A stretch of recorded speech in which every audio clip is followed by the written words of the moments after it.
Hey, good morning. How's everyone out there? Jason, how are you, buddy? I'm good. How about you? I'm good. After last week, we're good. We have a buffer between us now. For the moment. For the moment. Okay. Heather, this is Heather, and Heather is Heather Slagle. So most of you know Heather Slagle as Jason's wife. She's also one of our sales executives here. Now, recently. Yep.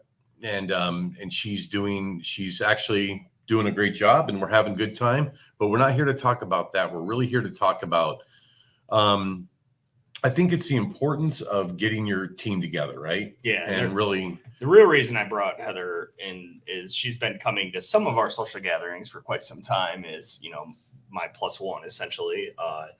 But this week was the first time, or last week was the first time she went to an actual all hands meeting where we did the company update, and then we did this social thing afterwards. So we're gonna talk about that. I think is that what we're gonna talk about. Yeah, we're gonna talk about that and the fun we had, the importance of doing it, the whys, the where's, what's, and whys. Yeah, it's so as I said last week, we did our beginning of quarter stuff. I was out at the end of I happen to be out at the end of June, which is normally when we do it. We try to do all that stuff right before the quarter ends. Well, we try to do the company leadership meeting the week before the quarter ends, so we can start the quarter with all of our goals and stuff set, and then we usually do the company all hands update the week after that, right? So the week after the quarter starts, so I have final numbers and we can calculate bonus percentages and all the other stuff that goes with that. As it turns out, I had a Evolve Jumpstart that last week in June, and then we had 4th of July, and then we had the 4th of July. So the soonest I could get everyone together up here was last week, right? So it was the 11th. Yes. We had our all hands on the 10th, and the company, we had the quarterly meeting on the 10th, and then the company all hands on the 11th, and then a little too much fun the night of the 11th, but we'll get into that. So we're an EOS shop. I think we've talked about that before. We could do a whole episode probably on EOS, right, honestly, and why we chose it and where we differ from it, because we're not a full EOS shop. We are mostly now, we're not using the EOS way of process because we have our own way of process, right? Mm-hmm. Like it's, but generally we are trying to do those things. We every quarter, we get the leadership team together, usually off-site. It's been the past couple quarters Toledo Club because I joined that. We can get a room there basically for food and beverage. So it's free. So we go hang out there for the whole day and argue. We didn't argue. We didn't really argue. That was probably one of the, besides the first meeting I was a part of a year ago. The one where we were afraid to argue in front of you. Yeah. To now, that was a very similar feeling meeting. Yeah. Turn on comments too. Go to comments. Oh yeah, we can do that. Do we have comments in this? Nope, not yet. But maybe we got two of you watching so far.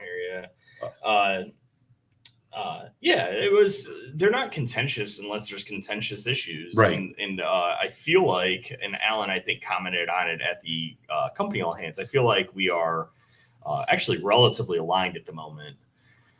So that creates less conflict and less contentiousness where, Matt's wasn't ready to rip your throat out like sometimes he is. Yeah, and that's fine. Sales and service, we get along, don't we? For you guys out there that do service, you understand what I mean.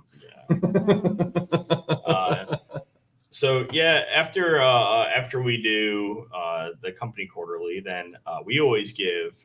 I've actually started doing a monthly CEO update call the first Friday of every month. But on the quarter weeks, we're not doing that. Instead, we did a company all hands, right, where we went over all the financials for the quarter. We went over our rocks, where we landed, all the stuff that goes with that. Mm-hmm. Then we did our social activity. Yeah, and what was cool about the importance of it, and you see it when it happens. You don't necessarily see it when you're planning it or thinking about the budget of it, but when it happens, getting people. We have remote workers up in Michigan that work either in an office or work from home. We have some remote in Kentucky too, and then a group here. And and Andrea, who is from Southern Ohio, East Ohio. Yep. She's down towards the Athens way. And so you've got all these people, and I like what Matt does with the service team and what we do on the sales side. Is we're on Zoom calls all the time with each other. We're having conversations, but it's not the same as actually physically face to face having those same kind of conversations. And I think it really helps to build camaraderie. It helps to build relationships with your team members. I think it helps the team members to see some of us leadership get a little crazy. I mean, and I think especially, as we, I know we'll do the culture talk, but part of our culture is we work hard, we play hard, right? Yeah, that's so cliched. But it's not wrong. Yeah, I know but it's not wrong. I mean, you spend a third of your waking life typically working. Right. And the one of the important things that leadership actually does, and this is the difference between leadership and management, is leadership sets culture, right? We set what we want to see. We set how we want people to behave. We set how formal we want people to be. You can see Heather and I are both sitting here in t-shirts, so you can see how formal. Like I wear polos quite a bit, but if I go on a client side, it's almost always polos and either dress shorts or slacks, depending on if it's summer or not. But generally, if I don't have any client-facing meetings, or even if I do and I don't have any client on-site stuff or important like salesy client-facing meetings, I usually rock a t-shirt. Yeah. That's part of our. I don't like being stuffy. I came from a corporate environment, and I don't like corporate stuffy. I mean, you've worked in a lot of healthcare. Yeah, I come from a healthcare background, and I will say there's, at least in my experience, there's no culture there. It's very formal. You're not involved in any of the decision making. Nope. I never heard of financials for the company I worked for before, so it's just a different environment. And we certainly didn't do anything fun really, other than a few luncheons or small things. They did try to do nice things, but nothing like they do. And some of that's a skill problem, right? Like obviously, the place you worked before, the hospital that you're working at part-time now.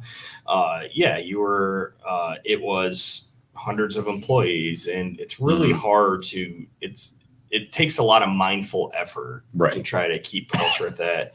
Especially if a number of those, especially if a lot of those employees are the white collar equivalent of factory workers, essentially, right? It's like, you have like entry level, low paid work, and we have that, right? Like we have level 1 techs that are closer to that mindset. But yeah, it's really hard in some of those, higher turnover, entry level grinds to maintain culture. Well, for sure. It is. And I will tell you, so getting back to, with us and what we've done, I know when we first did the merger, you talked about how big you want to get because you're afraid of losing the culture. And I then look at I'll bring up my wife's company. They get together once a year. They do a week-long get-together somewhere. They have 180 employees, but they get together like what we did last week, actually. Yeah. And it's a really cool environment and fun event. Yeah. I think you don't lose it. I think it's up to the leadership how that happens. I'm less afraid of it now than I was, but I will say, from the outside looking in, I have a Huntress shirt on today. Yeah. Huntress record back there. Obviously, I'm a raving fan of Huntress, and I don't hide that fact. Even them, like some of their culture is definitely eroding or has eroded away as they've grown in size, and it's inevitable that you can't. The things that work at 20 employees don't work at 400 employees. Correct. They might work at 182, right? And I had this conversation in Phoenix in February with Dave Kennedy, the CEO of Binary or Trusted Sec and the CTO of Binary Defense. And he's got, I think, Trusted Sec's 175 and Binary Defense is like 300. Right. So they're bigger companies, and they've mostly been able to maintain their culture by doing things like we're describing here, right? Like it takes active cultivating an active effort to maintain that culture at that point, but it is definitely possible to do it. And I think that's what we're trying to get at here is the importance of for anybody out there that will listen to it or listening now, the importance of having some type of event to get your entire company together, whether you're a 3-person company, you're a 100-person company, a 30-person, it's an important thing to help in maintaining your culture. I mean, the other thing, one of the other big benefits that it brought is intermingling between teams. Yeah. Right. Like we have, I'm going to use Andrea here, right? So she's both a remote employee. She's our bookkeeper. She's a part-time bookkeeper, borderline controller. She works for us every day, usually in the morning. But she doesn't ever interact with anyone. Right. She actually interacts with Alan and myself most, Kim, the three of us, right? Basically the people that are in some sort of finance role or deal with finance that she interacts with, but she doesn't interact with the rest of the company. To bring her up to experience the culture, right? Yeah. To bring, to let Andrew and Matt from Louisville. I mean, Matt's obviously, VP of Ops, so he's interacts with a lot of people, but Andrew's level 1 help desk guy also lives down in Louisville, to let him interact with Boggs and Adria, for instance, right? Like there are cross-functional teams, and as you get bigger, right, for a lot of the smaller shops, this is less relevant, but as you get bigger, when you have 27 employees, because we have 26 full-time and 1 half-time employee, their orbits don't always cross. Correct. Right. Like I have 2 software developers on staff, and those 2 software developers never interact with the sales team. Right. They're here. They come into the same office, but like they don't ever get together. So, getting them the opportunity or getting them the ability to meet each other, it actually goes a long way towards diffusing some of that contentiousness, right? It's like, I get to go have beer now with that guy that made my life miserable because he didn't put a statement of work in that quote, right? Like, and you can commiserate about how that was a terrible thing and it was not great. It helps to build that relationship, because I think as you work with people and as you start to get to know people, you're more willing to go the extra mile for your team. Yeah. I mean, we want people to go the extra mile, but you're more willing to do it when you start to have relationships. Like me, I don't want to piss Matt off. I really don't. I do piss Matt off, but I don't really want to. And so, but part of that is because I've gotten to know him. He comes up from Kentucky. We spend a lot of time together in leadership meetings and getting to know what he does and who he is. And I have a lot of respect for how smart he is. And so my goal is, I don't want to piss Matt off. It's really easy to villainize and be distant from somebody that you don't interact with in a personal nature. That's what I was going to say, like, especially for remote employees, it's the thing on the internet. It's easy to type, something maybe mean or snarky to somebody, but once you see them in person, put, a personality, a face, then you realize that I'm just snarky. I'm not being, that's just my personality. That's just who you are, I'm just a smart ass, and Matt is relatively a smart ass, and realizing that, he's this exact same way in person, and but in person, you get the vocal inflections of the body language to realize that he's not doing it to be an asshole. He's doing it to be funny, right? Yep. Like, it's really hard to read that remotely. I think the intermingling is the most important part of getting everyone together. Even if you don't talk about work, just talking about, what you do, life in general. Bourbon, that's another one.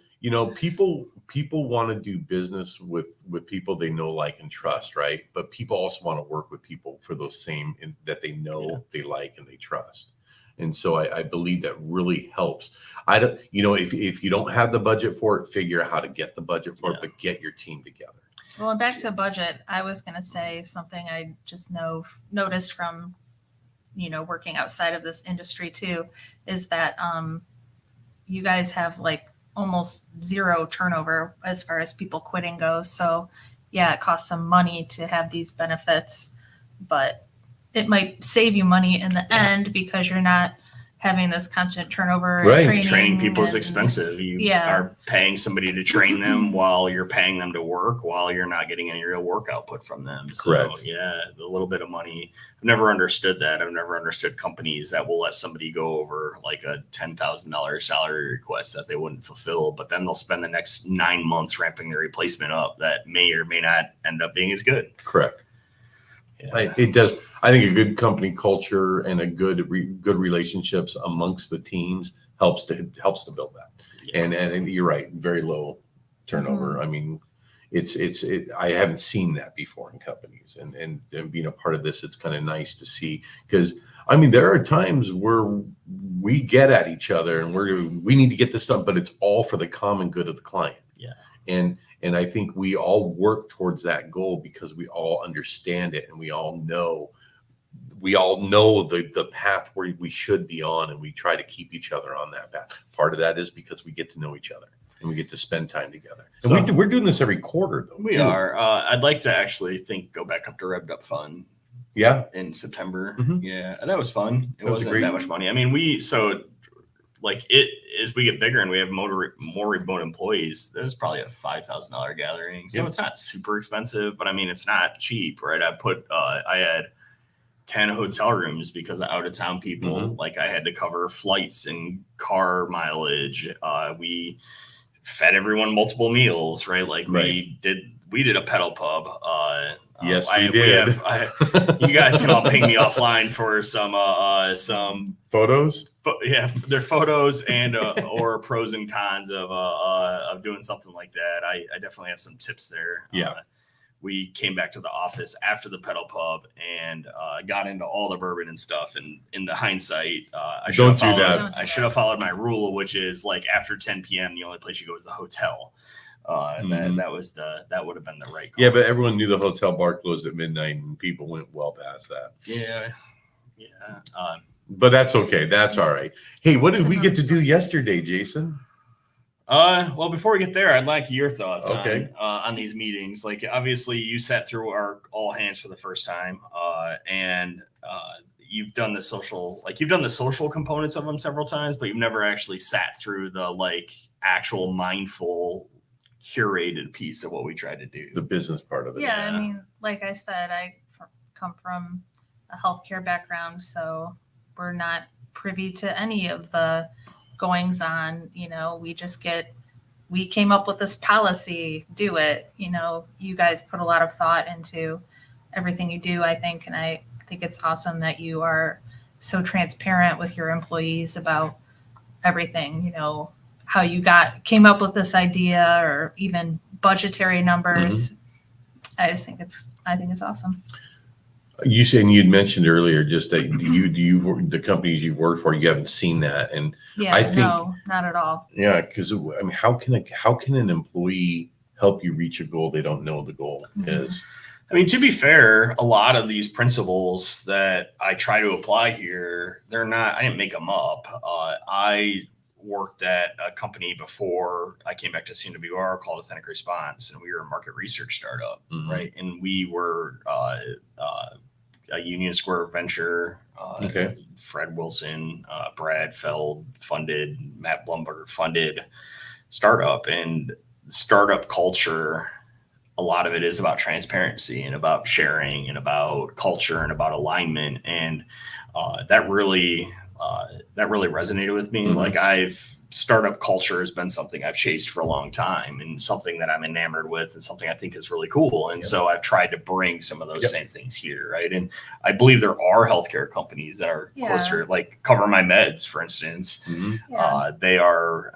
They're peripherally, they're a healthcare company, but they're also a startup and they're a tech company. And I think they probably have a little more transparent. So don't, like, if you happen to be somehow stumbling across this and you're in an industry that is a stuffy old, no culture, not transparent industry, they exist everywhere. You just have to seek them out. Yeah. Oh, absolutely. So back to your thing. Yeah, we crashed a party. Speaking of company gatherings, right? Like, I've been to a stack of them.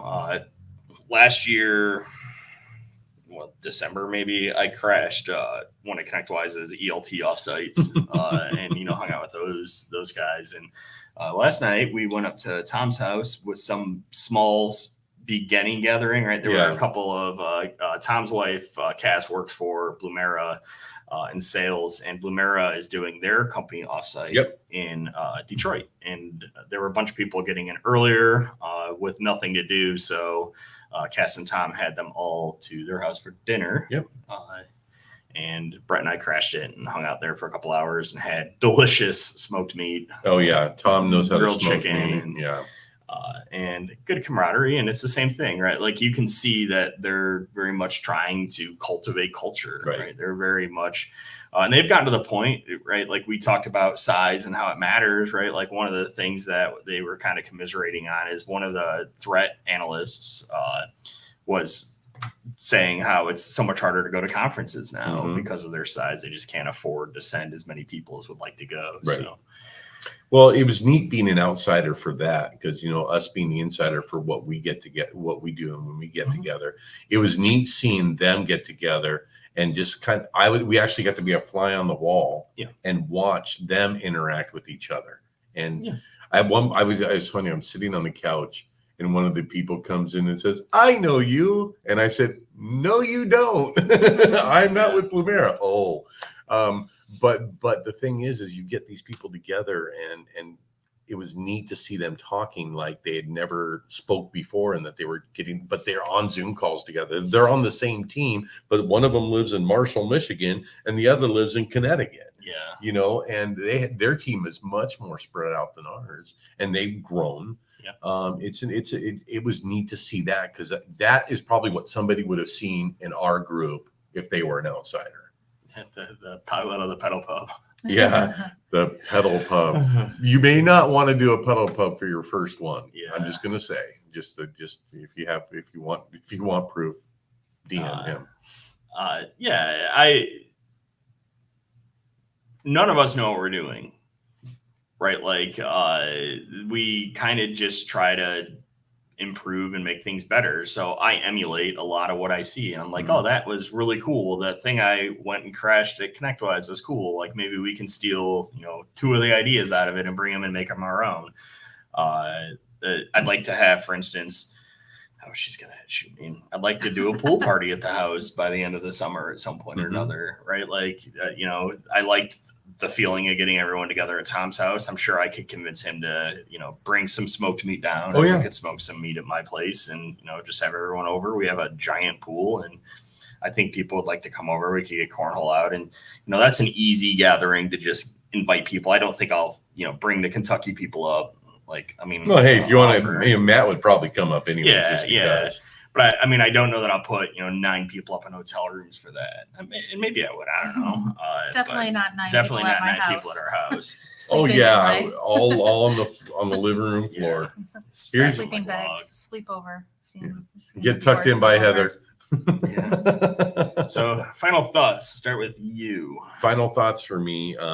If you have not done so already, start getting your teams together. Start doing team building activities. Start getting them to build that relationship within your own company so that they feel a part of it and they feel like they're making an impact and they feel appreciated. You? I guess along with that, I would say, like I mentioned before, sure, having people get together and doing these fun things and dinners has a cost, but it's not just that dollar amount. There's benefit to it beyond it just being a negative as far as, oh, that was expensive. It can help with keeping employees around, keeping people happy, and like he said, bringing teams together that maybe didn't see each other very often. Cool. I'll finish this up with, I know a lot of business owners and leaders watch this. As a leader, there are 2 important things that you set. You set culture and you set strategy. And getting the team together in a more formal fashion for some sort of meeting lets you set strategy, right? But like getting the people together in a more informal setting gives you a perfect opportunity to set culture, right? And both of those things are very important. So yeah, just go out and do the thing. Absolutely. Anyways, this was Go business. Technicalities. Yeah. Hey, thank you guys for watching. Thank you for the people that will watch after, and like and subscribe. Talk to you next week. See ya. Bye.